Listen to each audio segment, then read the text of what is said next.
Shalom Bapak Ibu Saudara. Damai di hati? Ya, selamat Natal bagi setiap kita yang ada di tempat ini maupun juga di rumah-rumah. Puji syukur kepada Tuhan kita boleh melalui tanggal 25 Desember 2021.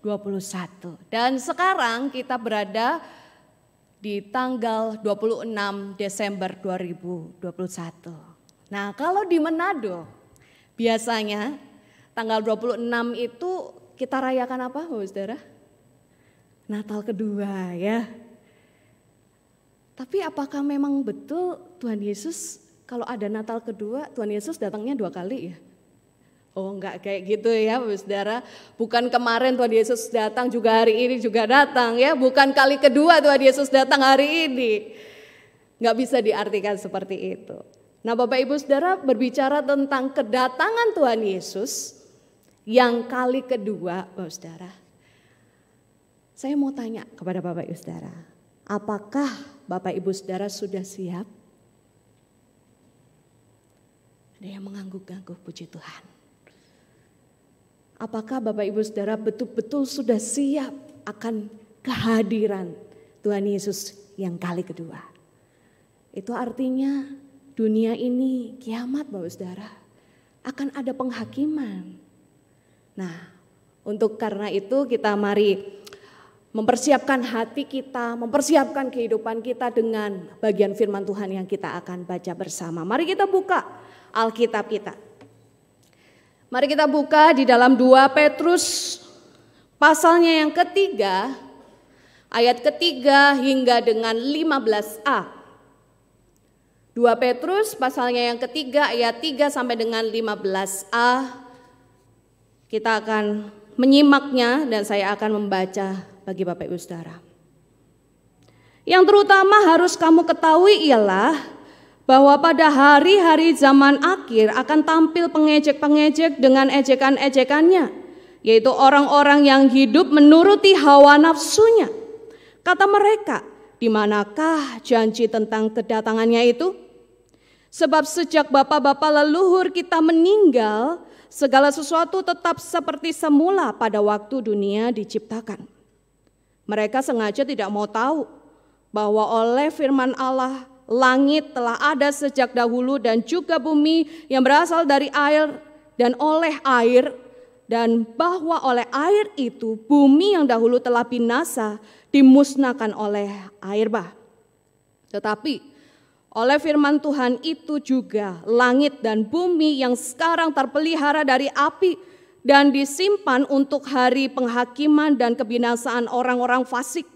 Akan tetapi saudara-saudaraku yang kekasih, yang satu ini tidak boleh kamu lupakan, yaitu bahwa di hadapan Tuhan satu hari sama seperti 1000 tahun dan 1000 tahun sama seperti satu hari. Tuhan tidak lalai menepati janjinya, sekalipun ada orang yang menganggapnya sebagai kelalaian. Tetapi ia sabar terhadap kamu, karena ia menghendaki supaya jangan ada yang binasa, melainkan supaya semua orang berbalik dan bertobat. Tetapi hari Tuhan akan tiba seperti pencuri. Pada hari itu langit akan lenyap dengan gemuruh yang dahsyat, dan unsur-unsur dunia akan hangus dalam nyala api, dan bumi dan segala yang ada di atasnya akan hilang lenyap. Jadi, jika segala sesuatu ini akan hancur secara demikian, betapa suci dan salehnya kamu harus hidup, yaitu kamu yang menantikan dan mempercepat kedatangan hari Allah. Pada hari itu langit akan binasa dalam api dan unsur-unsur dunia akan hancur karena nyalanya. Tetapi sesuatu sesuai dengan janjinya, kita menantikan langit yang baru dan bumi yang baru, di mana terdapat kebenaran. Sebab itu saudara-saudaraku yang kekasih, sambil menantikan semuanya ini, kamu harus berusaha supaya kamu kedapatan tak bercacat dan tak bernoda di hadapannya dalam perdamaian dengan Dia. Anggaplah kesabaran Tuhan kita sebagai kesempatan bagimu untuk beroleh selamat. Demikianlah firman Tuhan. Nah Bapak Saudara, 2 hari lagi Bapak Saudara saya izin pamit untuk pergi ke tempat pelayanan yang baru di Surabaya. Nah, Bapak Ibu Saudara, di dalam persiapan kami, seperti halnya keluarga-keluarga yang akan mempersiapkan diri untuk pindahan rumah, kami packing semua barang kami di dalam kardus-kardus untuk dikirim ke kota tujuan kami. Nah, kardus-kardus itu dibungkus sedemikian rupa dan rapi oleh suami saya. Tugas saya apa? Tugas saya cuma sortir barang-barang mana yang mau dipakai, lalu dimasukkan di dalam kardus itu. Nah, saya terpukau dengan talenta suami saya, Bapak Saudara. Karena belasan kardus dia bisa bungkus serapi mungkin gitu.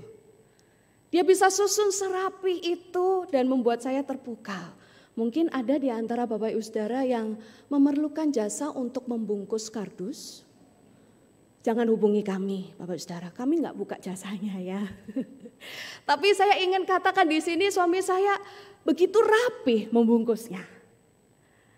Yang tadinya kardusnya ada yang lubang-lubang sedikit gitu ya. Ada lecet-lecetnya. Tapi dia bisa bungkus kardus itu dijadikan kardus yang begitu kokoh. Dan bisa menampung barang-barang bawaan setiap kami, Bapak Saudara. Saya curiga dia punya ilmu-ilmu sulap, belajar di mana gitu ya. Oh enggak, bercanda ya Bapak Saudara. Nah, Bapak Ibu Saudara yang kasih Tuhan, sayangnya suami saya ketika kamera paparasi itu muncul gitu ya, dia langsung ngumpet di dalam kardus. Oh enggak, maksudnya dia langsung ngumpet, dia malu gitu untuk mengakui talentanya, Bapak Saudara. Nah, Bapak Saudara yang kasih Tuhan, saya ingin katakan di sini ketika saya melihat kardus-kardus yang begitu rapi, tersusun dan dibungkus demikian rupa, saya pikir-pikir, hal dunia saja kita bisa siapkan loh. Sedemikian rapinya. Ketika kita mau pergi keluar rumah, kita akan pilih baju mana yang sesuai dengan acara kita, bukan? Kita akan memperhatikan dari ujung rambut sampai dengan ujung kaki. Kita kasih wewangian, semua minyak-minyak itu tertumpah di dalam baju-baju kita itu. Supaya terlihat baik, rapi. Kita bisa matchingin warna baju antara tas, sepatu dan lain sebagainya. Itu hal yang duniawi. Kita bisa persiapkan sedemikian rupa rapi, tersusun dengan baik. Nah, bagaimana dengan hal yang kekal, Saudara? Bukankah kita ini adalah pribadi-pribadi anak-anak Tuhan yang sedang menanti-nantikan untuk menuju ke kota kekal yang Allah telah persiapkan bagi setiap kita, bukan? Seharusnya di dalam persiapkannya kita pun juga boleh mempersiapkannya sebaik mungkin. Tetapi apakah kehidupan kita itu berada di dalam iman percaya kita yang menanti-nantikan betul terhadap kedatangan Kristus yang kali kedua? Atau jangan-jangan kita saat ini sedang hidup seperti biasa, ya kita jalani pekerjaan kita, usaha kita ke kantor, seperti rutinitas seperti biasa, mengalir begitu saja. Seperti kita tidak mempedulikan bahwa ada waktunya hari penghakiman itu akan hadir. Dan menuntut setiap pertanggungjawaban iman kita di hadapannya. Jangan-jangan kita ini mirip seperti pengejek-pengejek di akhir zaman yang tercatat di dalam bagian firman Tuhan yang kita telah baca tadi. Nah, Bapak Ibu Saudara yang kasih Tuhan, di dalam bagian firman Tuhan yang kita baca, Petrus itu ingin menjelaskan mengenai pemahaman pengajaran sesat yang disebut di sana pengejek-pengejek di akhir zaman itu yang beredar di masa itu di tengah jemaat. Ejekan mereka itu apa sih? Ejekan mereka itu di manakah janji tentang kedatangannya itu? Itu pertanyaan mereka. Nah, di dalam setiap kasus di berbagai bagian Alkitab, pertanyaan ini itu sebenarnya merujuk pada hal atau sesuatu atau orang tertentu yang dinyatakan itu tidak ada. Jadi pengejek-pengejek atau pengajar sesat pada saat itu tidak mempercayai bahwa hadirnya Tuhan Yesus itu memang ada di muka bumi ini.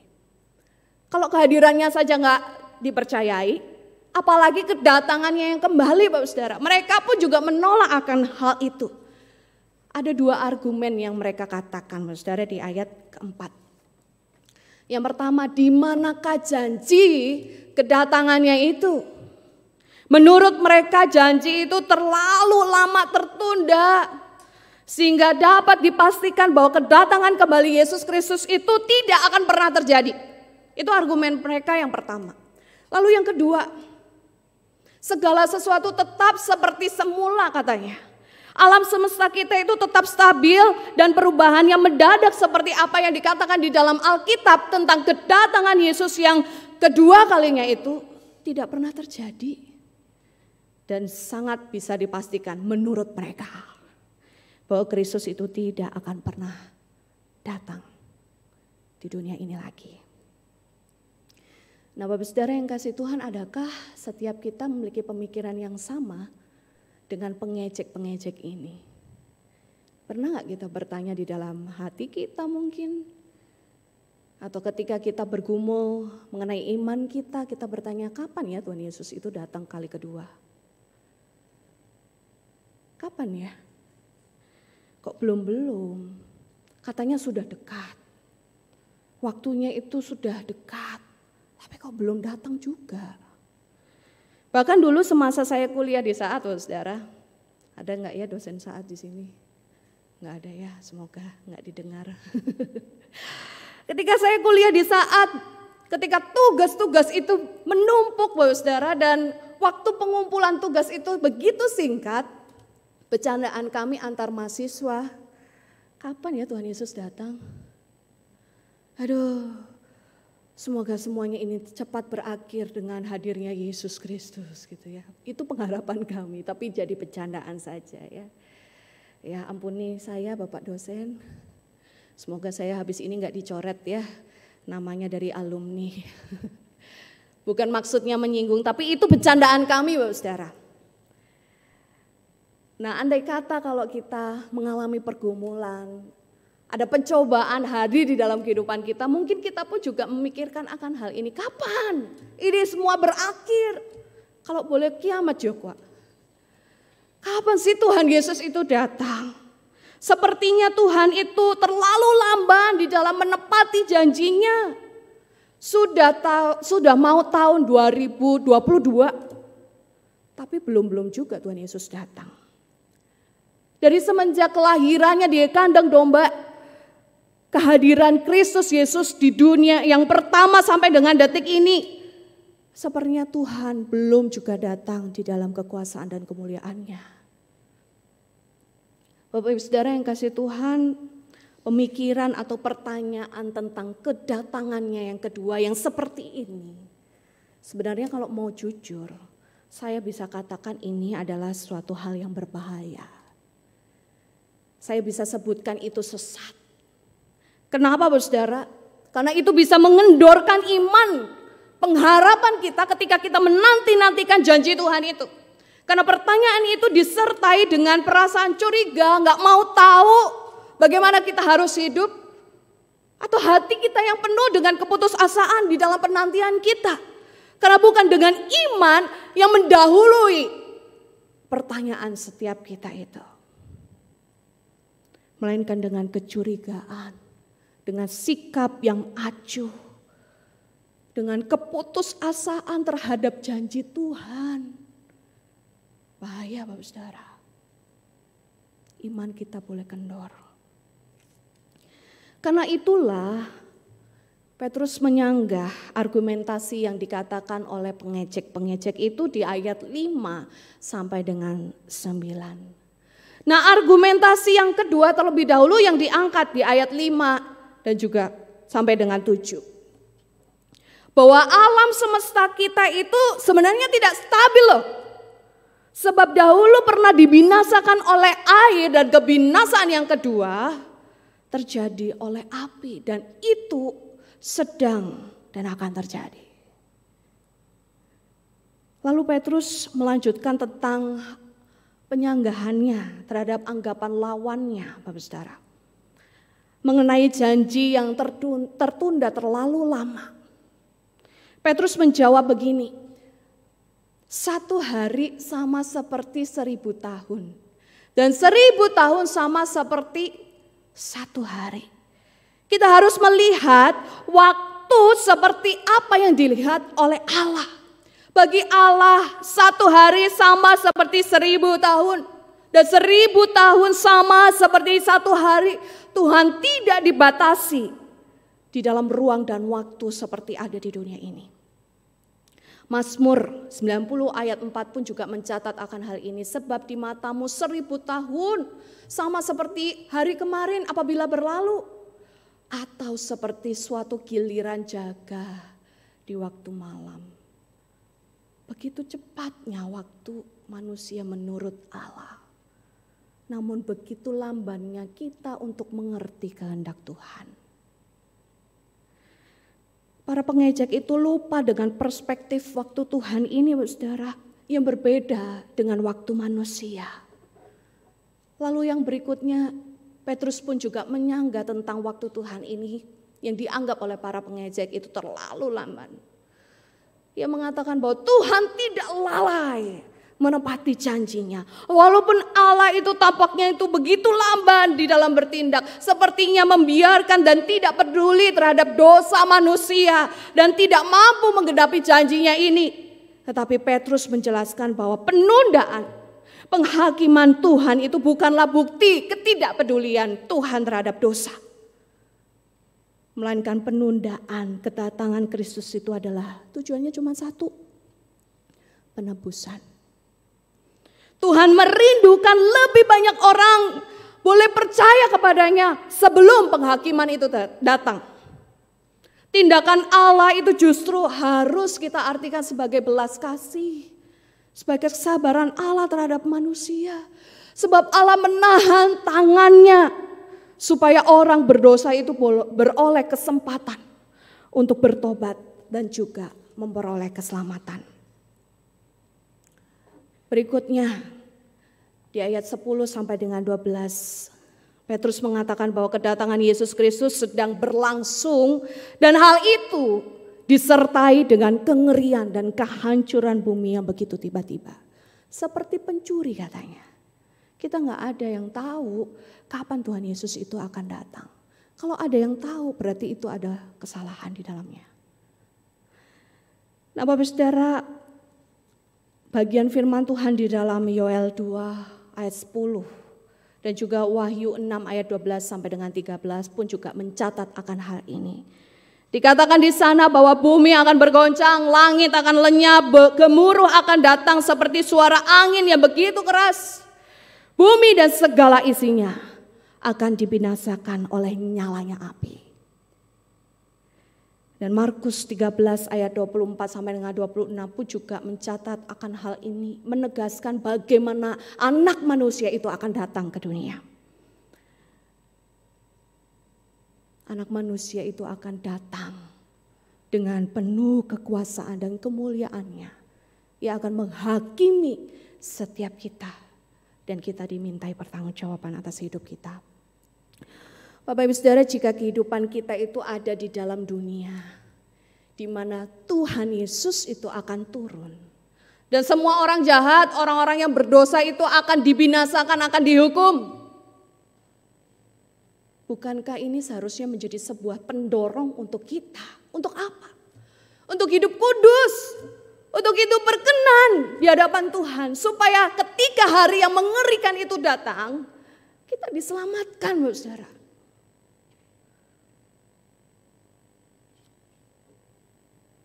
Tapi apakah memang dengan kehidupan yang demikian,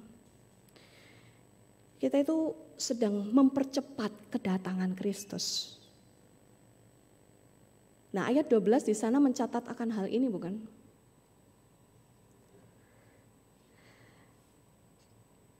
Sebenarnya ayat 12 ini kalimatnya itu adalah mempercepat kedatangan hari Allah. Nah, kalimat ini sebenarnya memakai bahasa manusia yang bersifat antropomorfis. Kalau boleh ditafsirkan, Petrus itu mungkin akan menjawab bahwa dengan doa, dengan pemberitaan firman Tuhan, pemberitaan Injil akan ada pertobatan. Ini dua cara utama untuk terjadi pertobatan di hati manusia. Dari sanalah akan muncul penyesalan, akan muncul ketaatan di dalam hati manusia. Maka disitulah Kristus berkehendak untuk hadir kembali di dunia. Di hari di mana Allah menetapkannya.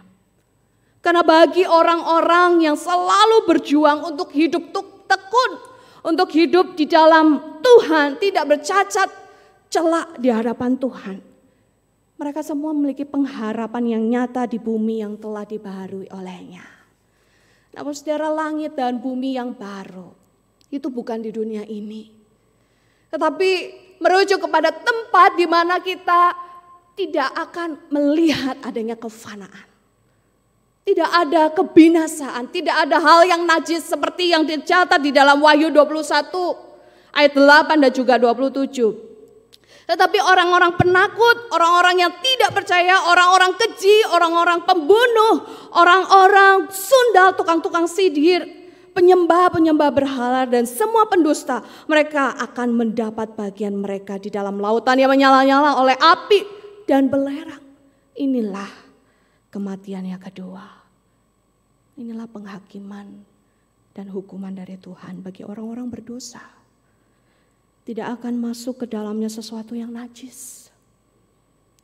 Tetapi hanya mereka yang namanya tertulis di dalam kitab kehidupan anak domba. Itulah yang mendapatkan bagian yang Tuhan percayakan ini. Oleh karena itu hidupilah iman kita. Supaya kita itu menjadi bagian yang namanya itu tercatat di dalam kitab kehidupan.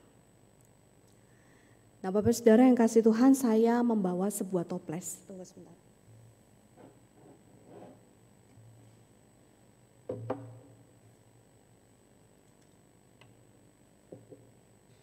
Nah, ini toplesnya ya.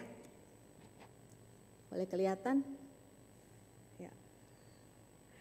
Nah, toples ini saya kasih kepala, kasih tangan gitu ya. Itu menggambarkan diri kita. Nah, di dalam toples ini saya sediakan air. Air itu melambangkan hati dan kehidupan kita. Nah, sedari kita kecil, kita sudah kenal terhadap dosa, ya. Dosa itu membuat kehidupan hati kita itu begitu hancur dan begitu gelap. Seiring bertumbuhnya usia kita mengenal dosa semakin banyak dan kita berbuat dosa semakin banyak lagi, ya. Makin keruhlah kehidupan kita, makin komplekslah kehidupan kita karena dosa. Di rumah, ketika kita berinteraksi dengan keluarga kita, mungkin kita berada di dalam emosi yang gak stabil, tersinggung, marah, meledak, akhirnya menyakiti hati suami kita, anak kita, istri kita. Ketika di kantor begitu banyak pencobaan yang terjadi dan membuat kita mengendorkan iman kita, mengkompromikan iman kita dengan dosa. Kita tergoda untuk mengambil uang perusahaan. Kita tergoda untuk berselingkuh.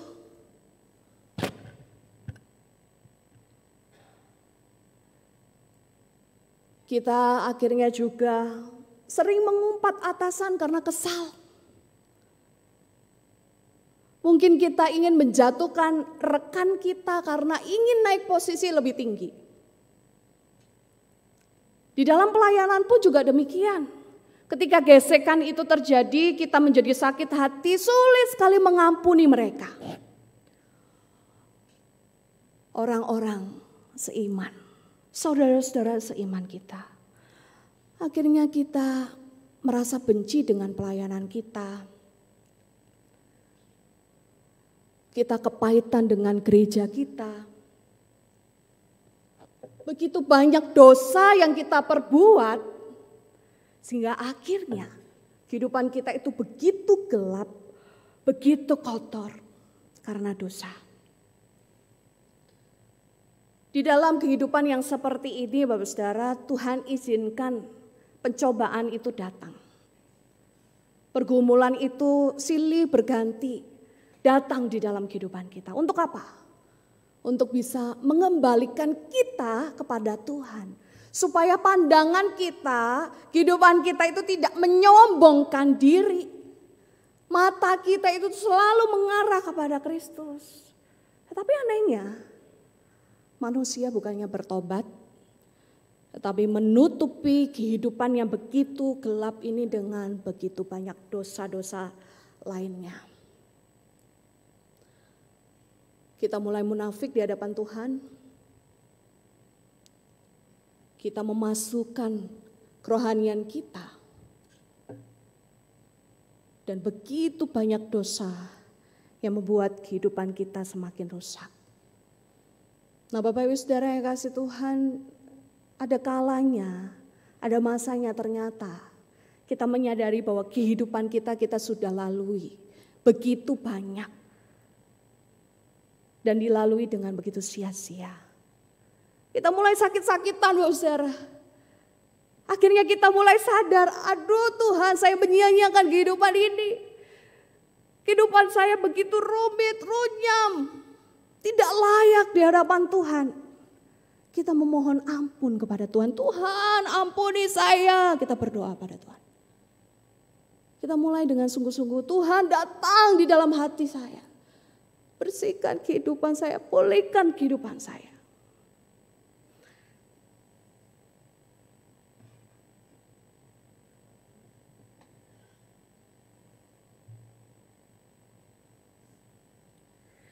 Akhirnya Kristus datang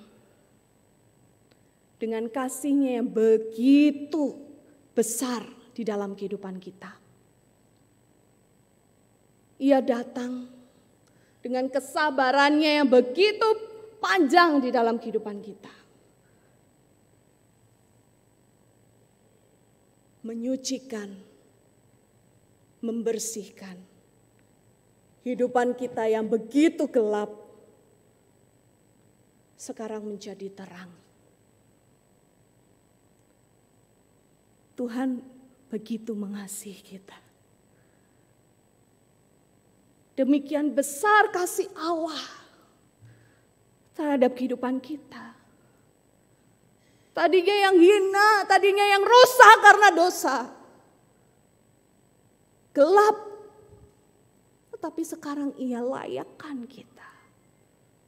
Luar biasa bukan kasih Allah. Bapak Saudara, hari Tuhan itu pasti akan datang. Ketika Kristus itu datang sebagai hakim atas kehidupan kita, Ia rindu agar kehidupan kita itu seperti ini. Ada penyesalan, ada pertobatan. Hidup mau disucikan oleh pengorbanan yang begitu mahal. Melalui kebenaran firman yang tiap hari menegur kehidupan kita. Karena kita tahu bukan di hari penghakiman itu orang-orang jahat, orang-orang yang berdosa, orang-orang yang tidak ada penyesalan akan dosa-dosanya di dalam kehidupannya. Itu akan dihukumnya. Dan kita akan dimintai pertanggungjawaban kehidupan kita di hadapan Tuhan. Oleh karena itu jangan sia-siakan kehidupan saudara dan saya. Dengan hal-hal yang fana, hal-hal yang tidak berarti kekal. Jika saudara sudah menerima kasih Allah dan kita mengasihi Tuhan, kita sadar terhadap kedatangan yang kedua. Oleh karena itu hiduplah dengan kewaspadaan, dengan hati yang mau mempersiapkan diri untuk Dia, dengan kehidupan yang selalu mau bertekun di dalam doa, di dalam pekerjaan-pekerjaan Injil yang Tuhan percayakan bagi setiap kita. Sebab inilah yang Tuhan inginkan di dalam kehidupan kita. Sehingga ketika Kristus datang, dia bisa mendapati iman di dalam hati setiap kita. Iman di bumi ini. Dan Tuhan disenangkan dengan persembahan kehidupan kita yang nyata bagi Dia. Biarlah kita menutup tahun ini dengan hati yang sungguh mau mempersiapkan bagi Dia. Segala sesuatu kehidupan kita perhitungkan. Hal-hal yang kekal itu kita lihat sebagai satu pertimbangan untuk kita bertindak. Bapak Ibu Saudara yang kasih Tuhan, keputusan saya untuk pindah pelayanan bersama dengan suami, itu bukanlah suatu hal yang mudah untuk kami ambil. Awalnya kami itu bingung dan bertanya-tanya kepada Tuhan, Tuhan, sudah lama kami melayani di gereja ini. Kami juga sudah mengasihi gereja ini. Betulkah kami harus pindah? Kerinduan kami tahun ini, Saudara, kami sudah berada di Surabaya. Tetapi Tuhan izinkan banyak hal terjadi dan memproses kehidupan kami. Khususnya kehidupan pelayanan kami untuk semakin kuat dan teruji. Mulai dari kepastian pelayanan kami sampai dengan kondisi pergumulan keluarga yang ada di Pulau Jawa itu menjadi satu pergumulan di tahun ini. Dan di dalam pergumulan ini kami menyadari bahwa Tuhan itu mengizinkan ini semua terjadi untuk membentuk iman kami. Semakin kuat dan teruji di dalam kehidupan panggilan kami, Saudara. Kami menyadari bahwa melalui proses kehidupan kami ini, kami itu sedang dipersiapkan iman kami, karakter kami, hidup kami untuk Kristus. Supaya pada hari Tuhan yang dimana kita gak tahu itu kapan, kami pun namanya juga tercatat di dalam kitab kehidupan anak domba itu. Bapak Saudara, ini kerinduan kami. Ketika kami diproses, ketika kami dibentuk, kami rindu kehidupan kami pun juga memperkenan hati Tuhan. Saudara, inilah kerinduan kami dan kami percaya bahwa Bapak Ibu Saudara pun juga memiliki kerinduan yang sama, bukan? Ketika diproses Tuhan, dibentuk oleh Tuhan, kita mau menjadi hamba-hambanya yang diperkenan oleh Tuhan. Anak-anaknya yang menyenangkan hati Tuhan. Ibaratnya dunia adalah sebuah gladi bersih kehidupan kekal dan surga adalah panggung pentasnya. Maka kiranya setiap kita dengan kegentaran kita mempersiapkan kehidupan kita di hadapan Tuhan. Supaya kehidupan kita ini bisa dinikmati hasilnya nanti oleh Sang Pemilik kehidupan yang sesungguhnya. Karena itu mari kita dengan serius menjalani kehidupan kita, Bapak Saudara. Sembari kita menantikan kedatangannya dengan penuh iman, kita pun dapat bertekun di dalam doa, di dalam pekerjaan-pekerjaan Injil yang Tuhan percayakan bagi setiap kita. Sebab inilah sekali lagi kerinduan Tuhan di dalam kehidupan saudara dan saya. Jadi Bapak Ibu Saudara, percayalah akan janji kedatangan Kristus kembali. Dengan kehidupan saudara yang mempersiapkan diri bagi Dia, maka keselamatan darinya akan selalu menjadi bagian kehidupan kita. Amin. Mari kita berdoa. Tuhan, terima kasih untuk firman-Mu yang sudah kami dengar. Kami mohon ampun ya Tuhan ketika kami hidup tidak seserius apa yang Tuhan kehendaki. Oleh karena itu Tuhan, gelisahkanlah hati kami ketika kami hanya berleha-leha, bersantai, tanpa mengerjakan pekerjaan-pekerjaan yang Tuhan inginkan di dalam kehidupan kami ini. Karena kami tahu kami sedang menuju ke kota kekal. Oleh karena itu Tuhan, kami mohon belas kasihan-Mu untuk kami boleh berlaku seturut dengan apa yang Tuhan mau. Sehingga nama kami boleh Engkau ingat di sorga nanti. Terima kasih ya Tuhan, layakkanlah kami, tolong kami untuk melakukan kebenaran firman Tuhan ini. Hanya di dalam nama Tuhan Yesus kami memohon. Amin.